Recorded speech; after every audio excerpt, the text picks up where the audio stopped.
From Vermont Public, this is The Frequency. I'm Mitch Wertlieb. It's Friday, June 13th, and here are today's headlines.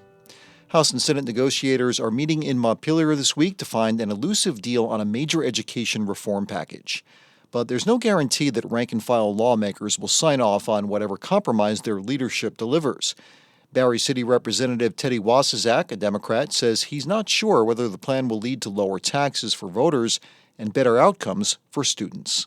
There are so many things still up in the air that I don't think it's possible for any of us to really know what we're going to do until we get that final product from the conference committee.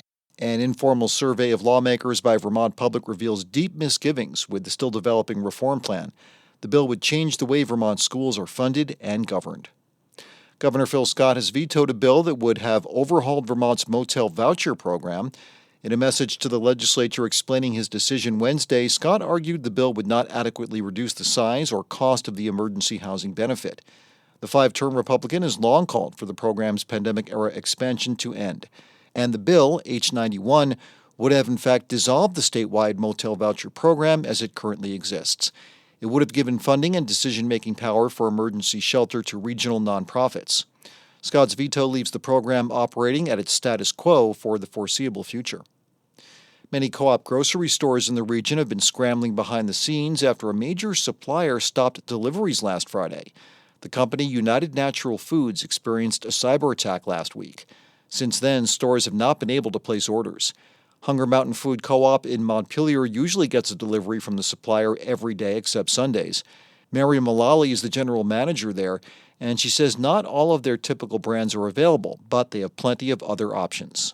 The strength of our local food system has really buffered us through this, and we are really thankful to the over 400 vendors and producers that have helped us keep food stocked on our shelves right now. She says one delivery from United Natural Foods has come in since last week. The company has said they hope to resume normal operations next week. And the president and CEO of Hydro-Quebec has resigned. The Montreal Gazette reports Michael Sabia is leaving the utility in early July to join federal politics. Sabia will take on the role of clerk of the Privy Council and secretary to the cabinet of the Government of Canada. The paper reports the board of directors will choose his successor over the coming weeks. Hydro-Quebec supplies Vermont with at least a quarter of its electricity annually.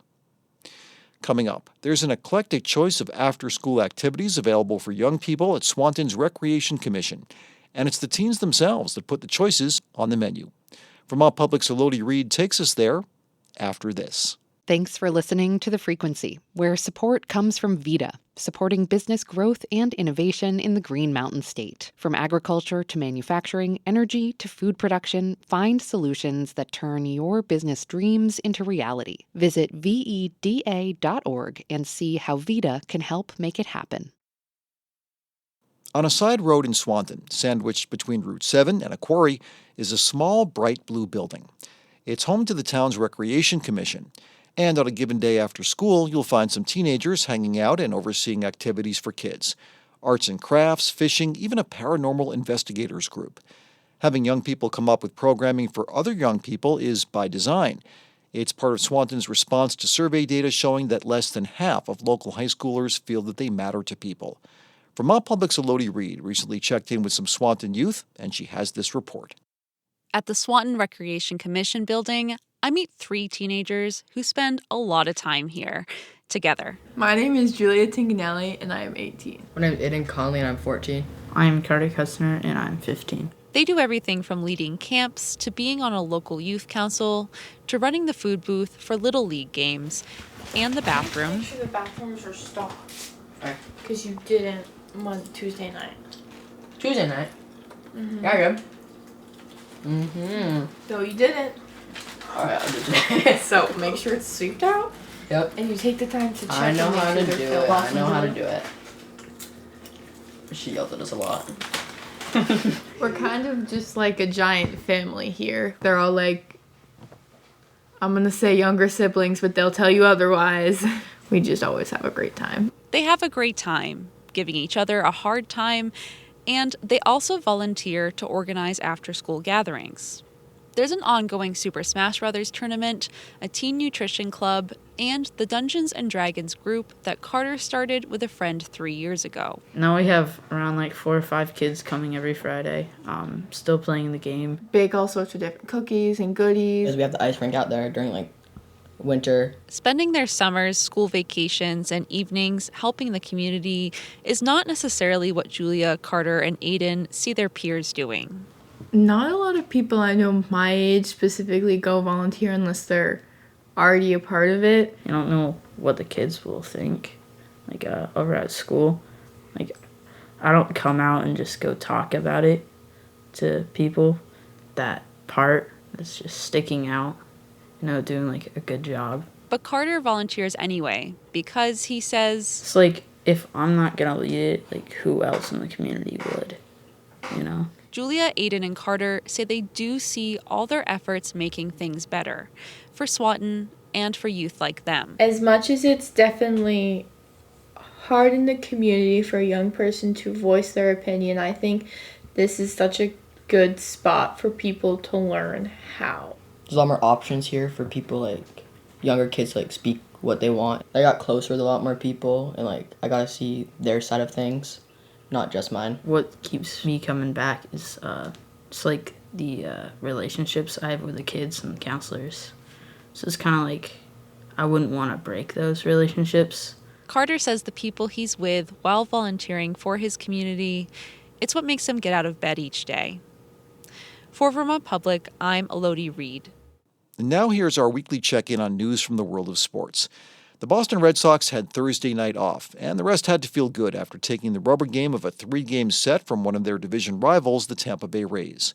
The 4-3 win Wednesday night was significant because it's one of the few one-run games the Red Sox were able to win in a season that so far has not lived up to the expectations of fans or the team. The Sox are a woeful 6-17 in games decided by one run this season, good for the third worst record in the majors in that category. But they were able to hold on against the Rays thanks to 4 home runs, 2 by rookie sensation Marcelo Meyer, and solo blasts by Jarren Duran and Abraham Toro. Offense that was held up by great starting pitching from Walker Buehler. He threw 7 innings of 3-hit ball, a wriggle out of a bases-loaded jam by Greg Weissert in the 8th, and a 1-2-3 ninth from closer Aroldis Chapman, who's now 12 for 13 in save chances this season. In a year when not much has gone right for a team that was supposed to be competing for at least a wild-card playoff spot and is instead mired in 4th place in the AL East, you have to acknowledge and draw hope from the small steps forward. Those include winning the series against Tampa right after taking 2 out of 3 from the New York Yankees and winning that series on the road in the Bronx, no less. The arrival of rookie Roman Anthony has given the team a much-needed jolt, and after a rough debut against the Rays in Game 1, his first Major League hit in Game 2 was also the eventual game winner, a clutch 2-out, 2-run double. And he made an excellent sliding catch on a sinking line drive to right field later in the game to quash a potential Rays rally. The week was also marked by much-needed improvement by the starters. Lucas Giolito, in particular, had a great bounce-back performance against the Rays, giving up just 1 run after getting tagged for 7 in his previous start against the Angels. Whether the starting rotation can keep that momentum going, especially with the Yankees coming to Fenway Park for the first time this season in a series that begins tonight, is the big unknown. The starters must continue going deep into games to keep the bullpen arms fresh and give the offense a chance to thrive. Trevor Story, who goes on streaks where he's either raking at the plate or whiffing profusely, is currently in rake mode, and Abraham Toro, for all the hand-wringing after first baseman Tristan Casas was injured and lost for the season, has been a better-than-expected replacement. Toro's home run in the aforementioned game against the Rays was the game winner, and he's batting .330 this season, while his defense at first is at least as good as what they were getting from Casas. As for the aforementioned Yankees, it appears no one in the American League will keep them from making their second consecutive appearance in the World Series this year, and you might as well hand Aaron Judge the MVP trophy right now. The hulking slugger homered for a 3rd consecutive game in a 6-3 win over the Kansas City Royals Wednesday night, and his batting average is a flirting with Ted Williams-like .394. Red Sox fans will be keeping a wary eye on that figure as the season progresses. But over in the National League, the New York Mets are keeping pace with their crosstown rivals. They've got their own lineup thunder with Pete Alonso and his 17 home runs, Juan Soto has 13 dingers, including one on Wednesday night in the Mets' 5-0 shutout of the Washington Nationals, and the Mets' pitching ain't half bad either. David Peterson went a complete 9 innings in the win over the Nats, scattering just 6 hits along the way. In the NBA Finals, while most folks, yours truly included, have picked the Oklahoma City Thunder as the favorite to win their first title this year, it's the Indiana Pacers who currently hold a 2-1 edge after a 116-107 win on their home court Wednesday night. Indiana's bench was spectacular in that victory, especially Benedict Mathurin, who poured in 27 points off the pine. It's a near must-win for OKC when they take the floor for Game 4 in Indianapolis tonight. Now, pending the outcome of last night's Game 4 in the Stanley Cup Finals, the Edmonton Oilers are either on the precipice of a second straight year of losing the cup to the Florida Panthers or heading back to Game 5 in Edmonton with home ice advantage and their confidence restored after a 6-1 drubbing in Game 3. My guess is Game 4 went to Florida, the depth of their lineup and the addition of Brad Marchand proving too much for even the world's best player, Connor McDavid, and the Oilers to overcome. The loss of Zach Hyman for Edmonton in this series is a big factor as well, but I sure wouldn't mind being wrong on the final score from last night's game. Coco Gauff won her first French Open tennis title last Saturday and became the first American woman to win at Roland Garros since Serena Williams in 2015. Carlos Alcaraz of Spain won the men's championship. And the American Basketball Association's Vermont Coyotes announced last night that the team has signed 2 Vermont players, one a Linden State College alum, to the pro roster for the season that's coming up this November. We'll have more on those signings in next week's Sports Report.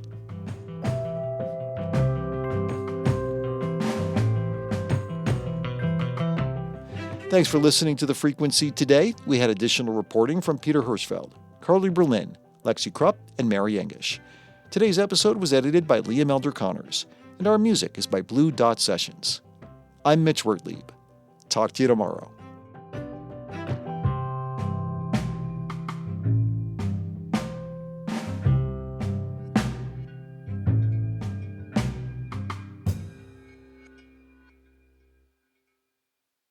Planet Money helps you understand the economy. We find the people at the center of the story. Garbage in New York, that was like a controlled substance. We show you how money influences everything. Tell me what you like by telling me how you spend your money. And we dig until we get answers. I had a bad feeling you were going to bring that up. Planet Money finds out. All you have to do is listen. The Planet Money Podcast from NPR.